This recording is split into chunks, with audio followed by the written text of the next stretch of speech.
Hey guys, hi there, back out again. So I am actually very much in between worlds at the moment, and that's also why I'm coming out to talk to you guys again with my septarian here in order to have at least some focus, possibly, or at least something that I identify as focus, which may be different, for people out there.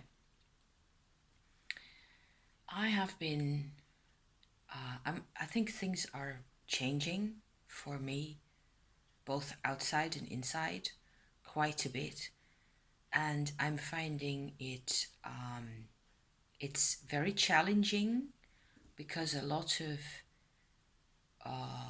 my habits and the way I look at the world and the things I tend to do, my activities and everything, has always revolved around basically other people. This is going to be very familiar to very many people, I hope, I think. So that's why I'm, coming out to give you like a little story of what it looks like in words on this end. Because I know some of you really, people appreciate that or may even, I don't know, give a sense of validation, I suppose, to things that are happening. Today is Thursday, the 16th of January 2020, and so I suppose there's partly, yes, I do think there's an element of coming away from this Saturn Pluto conjunction that we've had Sunday past. It's less than a week away, actually, and it's still only like not even a degree distance between the two planets. But instead of them being working towards this conjunction, they are now working away from it. So I find that I've been doing a lot of thinking, and it's like I have no patience left for a lot of things that I used to just basically mess around with. And I'm sort of, while I'm thinking and journaling about these things, I sort of spiral inwards towards the center, inwards. And what I find in the center for myself is that I have always looked after other people. And whatever it was that I did, that I wanted, that I was all about, what I was excited about, what my life felt like, there was always a center to my life, to my activities, to my thoughts, to whatever I could desire for myself that depended on somebody else. And until I was 28, it was my mum who had a miserable life and who I tried desperately to assist as well as I could, but I couldn't really make that much of a difference. I was there, I suppose. It was better than nothing. But it didn't really add up to much in terms of getting her in a different state of affairs, changing her life for her. Nowadays, so after I was 28, she passed away, and then I sort of got to work on my husband, basically. And I've been, engaged in all sorts of other activities, and I've done volunteer work, and I've actually worked outside the house also as a sales rep for a while. And in every type of context there, I realized that there's always my attitude towards other people, towards the way they act, the way they think, like I am supposed to be helping them. I'm a helper. I'm a constantly a provider of some type of support. I am supposed to be this. It's like a walking stick, I suppose, for others. So now that actually I'm seeing every day and feeling it in my gut that my husband is doing better and better, what with having his womb twin survivor issues, getting the attention they needed, emotionally, all sorts of things changing, and him also being I suppose he's growing a bit older. He's coming into his own much more, and he doesn't need me. He needs me as a person, but not in the sense of needing me to lean on as much anymore. So there's a lifting of the weight away from me for the first time in my life. I'm 53, I'm going to be 54 this summer. And it turns out I don't know what to do with myself. I have been thinking, especially the last 2-3 days or so, about what things have real value for me in my life. And of course that ties in beautifully with everybody's preoccupation with depth year and low spending and either or minimalism, or what stuff do you really need? Do you go to thrift stores where you can get kind of the same gear for, less than half the money, and so on and so forth? All that, I feel like I'm kind of almost trendy with my thoughts of what has real value. And there's still this matter of a potential inheritance coming to me that I've still no clue about how much it is or where it comes from and why exactly and all that. But it's still very much in the pipeline. That kind of gets me to thinking, like, okay, so what's the value? What things, what activities, what is really worth a lot to me? And so I made a list in my journal. Actually, I'm not going to read it all out to you because, oh, yuck. But quite a number of things are really striking, that where I feel like my perspective has changed from being very deeply invested in all sorts of things that took my mind off the weight that I was carrying that wasn't my own, basically. To such an extent that I don't know, basically, really, who I am. I have a few talents. I can talk quite well. I think I suppose you can see that. I have an ability for languages, a knack for those types of things. I can write. I suppose I will be doing more writing this year. Yes, because I enjoy that. Definitely. I like writing.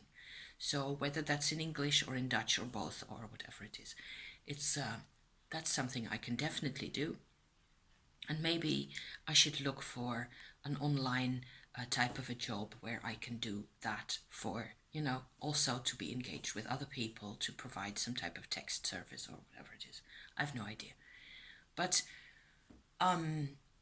basically the thing is that I am finding that the weight on me from other people is lessening quite a bit.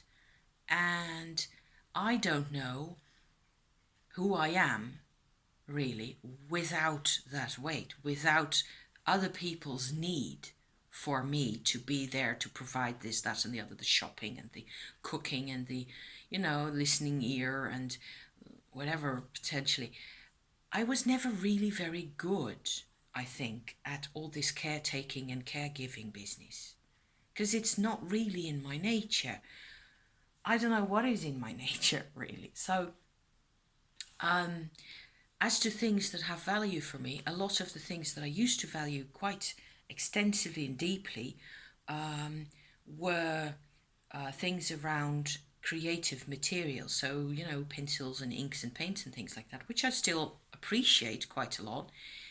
But I have zero inspiration at the moment, which is weird and freaky. But it's okay in a way, because I get to think instead of just doodling and being busy making stuff and sewing on the machine and making bits and bobs that, I mean, if I never make another deck or another bag or another, pretty little velvety with stuff decorated item in my life, what kind of a loss is that? It's not like I will be doing drawing. Yes, I will be drawing. I'll be writing. Those are things that I can do. But it's like the whole value system in my life is changing and shifting. So that's what I'm here to say, basically. I find this scary at the moment, yes. I'm kind of, once I actually get a grip on what makes me uncomfortable about this, the fact that I basically don't know, where to go next, where to go from here. It feels quite empty. It feels like a lot of the activities that I've done during the years, also the years that you've seen me on the tube, there's no real sense in me doing loads more of that in the same manner at this point. I'm changing, I suppose. And so, as you can see, we have loads of sunshine here at the moment. I will be opening the sliding door in a bit and put my vest on, because then I can have some actual real sunshine. It's nice to have a bit of light for a change here, because it's been really dark over the past weeks, and 6 weeks or so at least, that we've hardly had any sun, except for the times that you've seen. It was very dark, and it's very short. The sun is really very close over those other homes at the back here, and over the rooftops, and it's improving slightly. You can tell already that it's almost 3 weeks. What is it? More than 3 weeks since the actual solstice. So I have to squint here into the light. Great things. So what I appreciate in my life nowadays, that's what I was going to say also. It's strangely or funnily enough, it's more and more physical things. Physical comfort is something I really appreciate a lot. Being safe, feeling like my things are operational, my heater, my washing machine, stuff like that, I appreciate quite a lot.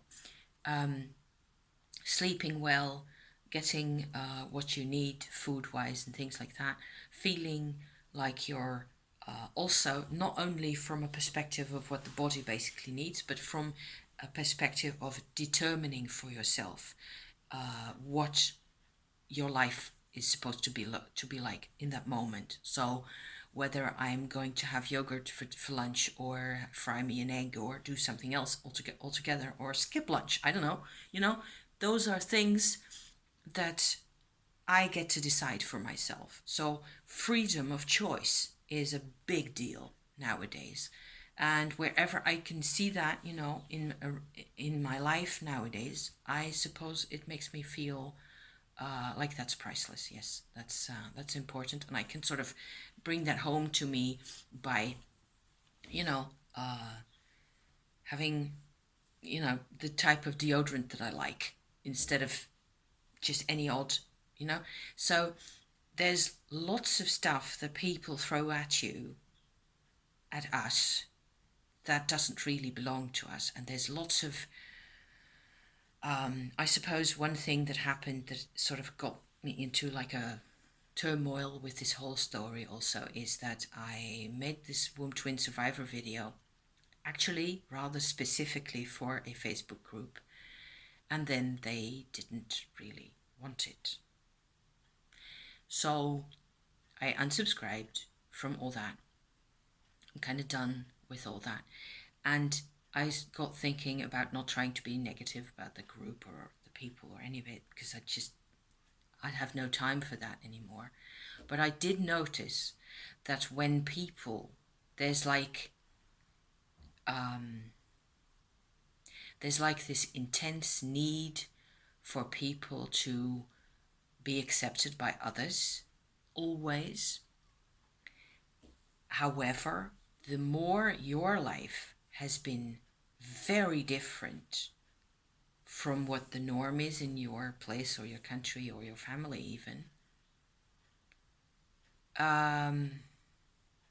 you're gonna find it. To me, it looks like a coral city at the moment, a coral reef where everybody is in there building the same little coral houses, over and on top of each other, doing things exactly the same way, thinking and feeling inside exactly the same way. No strange words, no anything. And consciousness doesn't work like that, of course. It's a process that we've been in for quite a number of millennia, I think. And now we are actually coming to a level of freedom, I suppose, where, so some of us have, I don't know, like some type of different character, different nature, different personality. So they're out on the edge, right, of the coral city. And they make these little, they're just out there, and they're still building their little tunnels in the same way. They're still making the same type of constructions. And that's what it felt like to me by now, in this, Womb Twin Survivor group, which I don't really belong in. It was my husband. It's my husband who's in that situation. I'm not in that situation or in that story myself. And I noticed endlessly, and it's something that happens a lot in therapeutic circles, in wherever people are into a kind of a self-healing or some type of a paradigm where apparently their consciousness is built around something else. Like I suppose I can relate quite a bit to the womb twin survivor scenario, in the sense that I was living with my mother, and then she passed away, and she needed my help constantly, and she needed me to sort of revolve around her like a little moon around this basic planet. So in that sense, there's always that, how independent can you really be, in spite of all the ideals and, what people are supposed to be wanting and things like that. We are really, in the case of a womb twin survivor, you are, the person is inside having to deal with a vibrational, emotional connection to something that's invisible. It's very important to them, and they have some type of problems in society, being what society expects you to be in the coral city, in the large, uniform. I'm always reminded of Asimov, Isaac Asimov, writer out of the 80s, with futuristic novels and things like that. And then that's a problem, whereas it's like having two problems. The coral city is by itself a problem, and you're trying to adapt to that by force, and you find out you can't. Then what we have to do is come back to ourselves, really, isn't it? You have to, just like I'm doing here, basically figure out new ways to be on the outskirts. And then I find that I can't really deal with people who want only to be back inside the city, who are endlessly complaining about how difficult it all is, which is natural for them, and they're, in part, I suppose I'm also being very much my own history here, and being rather demanding in these things. It's definitely where I came from. But people will go on looking for therapists forever. People will let themselves be medicated, let themselves be, and the world doesn't know it about how you should live your life any better than you do, really. If you don't know it, the world isn't going to know, So basically, that's what I came out to say today. I'm hoping this makes some kind of sense. I'm not quite sure how much vlogging I will be doing in the very near future, because as you can tell, I'm kind of on my own edge here a bit, and I really don't have any fun things. I basically really want to share fun things and show little birdies and cats and things, and maybe I will, but at the moment it's a bit, everything's a bit sensitive and things are changing, and who knows, next week I may be on to some fantastic RT project again, and I'm off into that, and I can share that with you guys again. I want to be a bit more light-hearted, but it doesn't really seem to be working that way yet. Not quite yet. So patience has never been one of my virtues anyway. I wish you all the best, and stay safe and look after yourself, and don't let them get to you. Okay? Thank you for watching. See you soon. Bye bye.